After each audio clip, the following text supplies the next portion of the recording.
નમસ્કાર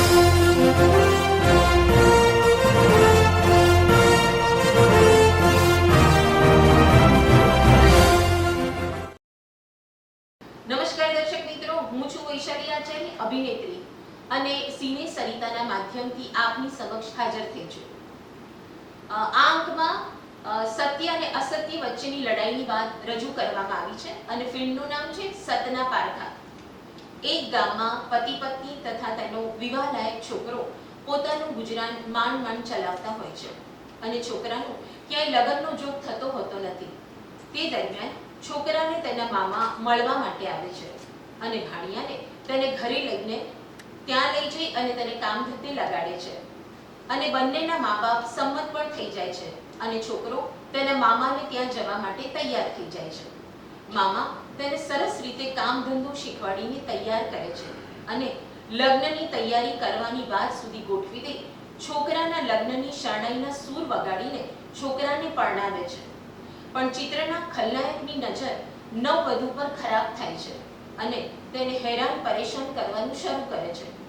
નાયક અને ખલનાયકની લડાઈમાં એક એવા માસૂમ બાળકની હત્યા થઈ જાય છે અને તેનું આડ નાયક ઉપર આવે છે અને તે આડની સચ્ચાઈ સાબિત કરવા માટે આકાશ પાતાળ એક કરે છે અને છેવટે સત સામે આવે છે અને ખલનાયકની છળ કપટ અને કાવા દાવા ખુલ્લા પડી જાય છે અને અંતે સત્યનો વિજય થાય છે. આવી રસપ્રદ વાતને રજૂ કરતી સતના પારખાના નિર્માતા પૂનમભાઈ પટેલ તથા વીએન ભટ્ટ હતા અને લક્ષ્મી ફિલ્મ લેબ અને સ્ટુડિયોની નિર્માણ સંસ્થા દ્વારા આ ચિત્રનું નિર્માણ કરવામાં આવ્યું હતું.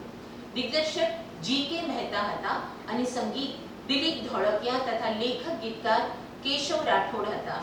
આ ચિત્રમાં જોગેન કુમાર, સંજીવની, ચંદ્રકાંત પંડ્યા, બાલુ રાજે, મુકુંદ પંડ્યા, મહેશ જોશી તથા રમેશ મહેતા, મંજરી દેસાઈએ અભિનય આપેલો હતો અને મહેમાન કલાકાર મહેશ દેસાઈ તથા વૈશાલી દેસાઈ હતા.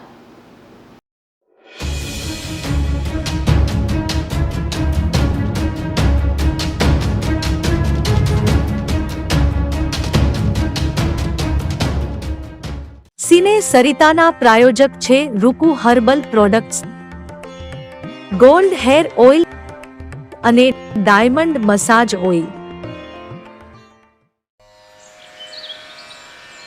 સવારની લહેજત, ગરમાગરમ ચા અને વ્રજકિશન ભૂમિ અખબાર.